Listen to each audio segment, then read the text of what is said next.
Greetings, everyone. I'm obviously Jesus, and this is the first video I'm making in almost 5 years that is not exclusive to my Patreon or a sample video for the Patreon or some random 10-second shitpost. I'm making this video in a sense because I have some owning up to do. In the years since I left YouTube, people have sometimes found me on Twitch or Twitter or Discord or whatever and told me that I introduced them to the discipline of philosophy. And an equal or if not greater number of people have told me they miss my old videos. But I always receive these compliments with kind of a wince because, truth be told, the videos I was making before I stopped uploading to YouTube in 2013 weren't honestly very good. And frankly, I worry. I worry about the state of the people who used to watch my videos, and I worry that I may have shifted them onto a trajectory inadvertently that could have led them down some very stupid and perhaps even self-destructive rabbit holes. For example, back in 2012, 2013, when I was at my peak of YouTube activity, if I remember correctly, I would have mostly considered myself a libertarian. Libertarianism is a kind of ideology held almost exclusively by very immature people. I don't think it's necessarily bad that I was a libertarian at this point in my life. I think it makes sense how a sheltered white kid might end up being enamored with a libertarian ideology. But the important thing to know about my libertarian phase is exactly that it turned out to be just a phase, a stepping stone on the way to a much more compassionate way of thinking. Libertarianism admittedly does get some things right, specifically with regards to how the government has no business controlling people's bodies or limiting interactions between consenting adults.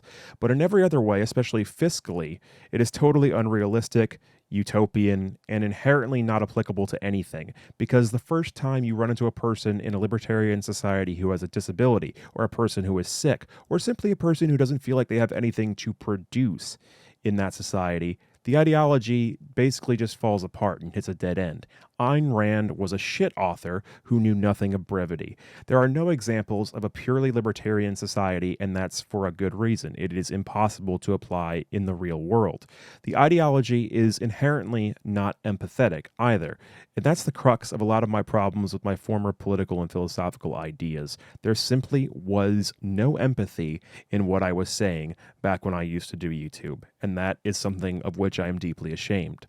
So, while in principle, I'm happy to have introduced some people to philosophy as a discipline at large, I can no longer co-sign many of the recommendations I used to give or the conclusions that I came to when I was much younger, because I was making them from a position of near total inexperience with regards to basically all of life.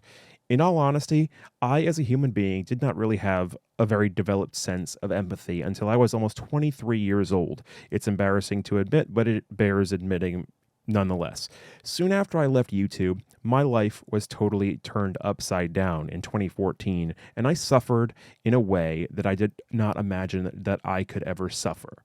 I was at perhaps the lowest point I've ever been in my life, before or since, and I had to confront the fact that even despite all my privilege as a straight white cis male, my tolerance for pain was so low that I had to accept that for some people, myself included, sometimes the best thing you can hope for in life is just a little bit of stability, a fragment of it. No great achievements, no recognition, often being alone, but safe and stable. It was around this time that I shifted my life's priority to mainly be avoidance of pain. I still wanted happiness, of course, all people do, but achieving a positive level of happiness became secondary to reducing the negative things that were causing me pain in my life. I allowed myself to admit that I simply was not a resilient person, not a person who could handle much that life had to throw at me. I am not strong. I am not even particularly smart. Even if it pales in comparison to what the world throws at other people, life's trials were entirely too much for me. Faced with this deep depression, I retreated from the world and most relationships. But in that depressive state, I found the empathy that I had been missing for so long. It seems so bizarre to me now that I was ever some kind of fucking edgelord who proudly displayed how little he cared for the opinions of others, and thought that to do so would be some kind of self-sacrificial coddling for their sake with no benefit to me. I'd always struggled with the notion of my mortality.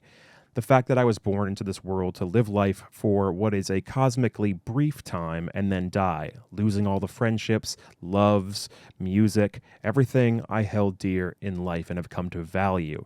I've always struggled with that. And in the face of not only writing that out on paper in the abstract as I had done many times, but actually living at my lowest point, I could no longer sustain any kind of ideology that left people to suffer. Nobody asks to be born. It's a great fortune for people who can take this unrequested life and turn it into something where you feel like you have meaning or achievement or success of some kind of intrinsic feeling of positivity or of accomplishment. But that feeling doesn't happen for everybody. Some of us succumb to the weight of simply existing, and life feels both too long and too short in all the wrong ways. And for those for whom aspiration is not really feasible, we must have a safety net. No one should be left to starve and die in a life that they didn't ask for. Nobody should ever have to wonder if they can afford the medical care they need in the body they didn't ask for. No one, not ever. What kind of sick joke is it that you pop into the world with roughly 80 years on a clock to live? Your body starts degrading well before the halfway point, and if you don't labor and exhaust your body even more, some people won't think you deserve health care or housing or even food. What kind of world is that? The entire notion of earning a living is demented. I got as far away from this cycle of birth, labor, and death as I possibly could. It was around this time as well that I became more aware of the economic realities of the world and of wealth inequality, because it's not a question at all of whether we can do these things. We know for a fact that there is enough space to house the homeless. We know for a fact that enough wealth exists to pay for social services and health care to improve people's quality of life and help them when they need it. Every day that goes by that we don't work towards doing this, by massively reappropriating the wealth of people who literally have more money than they could ever spend, is a failure. This is the thing that libertarians and the taxation is theft crowd don't understand. No one generates obscene wealth in a vacuum. No one exists in any sense in a vacuum. Wealth generation of that magnitude is done almost exclusively by a person or their relative from a previous generation who earns massive sums of money off the backs of workers who very often are struggling to make ends meet, even as their bosses grow much richer, even through a global pandemic. I am deeply ashamed that I ever thought that it was okay for people to hoard wealth as others starve or die of exposure. I'm ashamed to ever have worshipped at the altar of social Darwinism, believing that it would all sort itself out and it was immoral to interfere. It is immoral not to interfere. While my suffering was personal in nature and not the result of any larger system, it still made me acutely aware of just how bad things can get. I thought, if it could be this bad for me, with all the advantages I innately have in life, I really just shuddered to imagine what life could be like for people who have it far worse. You can't will to power your way out of a cancerous tumor. You can't read enough Camus to see the absurd Sisyphean beauty in sleeping on the street rather than in a warm bed.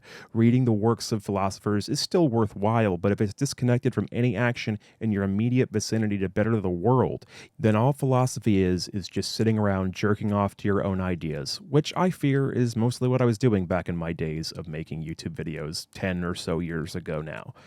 I think of myself sitting at my desk just rattling off whatever nonsense I cribbed from somewhere else, mostly insulated from the bulk of reality. I had struggled with mental illness for most of my life, admittedly, though, so probably I had some valuable things to say back then about the mental health aspects of life. I'm not saying that every word that came out of my mouth back then is worthless now, but especially politically and as concerned the way to interact with the world at large and other people, I simply had no relevant experience from which to speak, so it was all just faff, detached from reality. Occasionally, I will get comments from people who are surprised that I've made such a stark reversal from my political opinions of yore. These people usually have Pepe the Frog avatars, and that unsettles me because I see the ghost of myself in these people. And it's not so much thinking that I could have gone that way myself if a few things had gone differently, which I guess was possible, but that's not what I dwell on. For me, it's instead worrying that I personally set these people on that path to some degree or another. What if there was like an obviously Jesus to Amazing Atheist to Jordan Peterson pipeline or some such nonsense? What if my videos were the algorithmic gateway to the bowels of YouTube that in current times have come to now spew anti-vax nonsense? Libertarianism in America brushes up very closely with the alt-right and the Tea Party movement before it, and it's not unrealistic to think that someone who watched my naive libertarian content in 2013 might have eventually descended into the alt-right or QAnon if they did not have a major awakening to empathy and the nature of suffering like I did. Because back in 2013 and prior to that, I was a very angry person. I have the great fortune of not being a very angry person now, and it's very easy to sit at a computer and let that anger fester and fall into communities online that forge that anger into something truly venomous and vile, which is how people end up marching with khakis and tiki torches and voting for Trump and embracing incel culture and misogyny and stuff like that. Especially back in those days, you found that on every 4chan board, every YouTube comment section, all over Reddit. Back then, it was even more prevalent than it is now, and it's still prevalent to this day. So to the people who miss my old videos, I have to ask, what is it that you miss? Because mostly I remember either spouting nonsense synthesized from a rudimentary understanding of philosophers, or, even worse, just trying to piss off as many people as possible with antics to prove how unbound I was by social convention, as if that were a virtue, as if feeding into the idea that each individual exists in a vacuum would rid me somehow of the anger that I held so tightly to at that point in my life.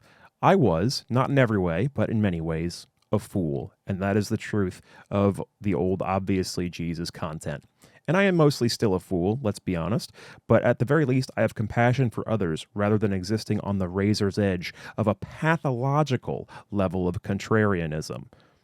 My sincere hope here is that the majority of people who watched my old videos encountered something in their life, hopefully a little bit less painful than mine was, that made them realize that they needed to grow as a person and view their fellow human beings in a much different way than they were at the time if they were getting into things like I was with libertarianism and stuff like that.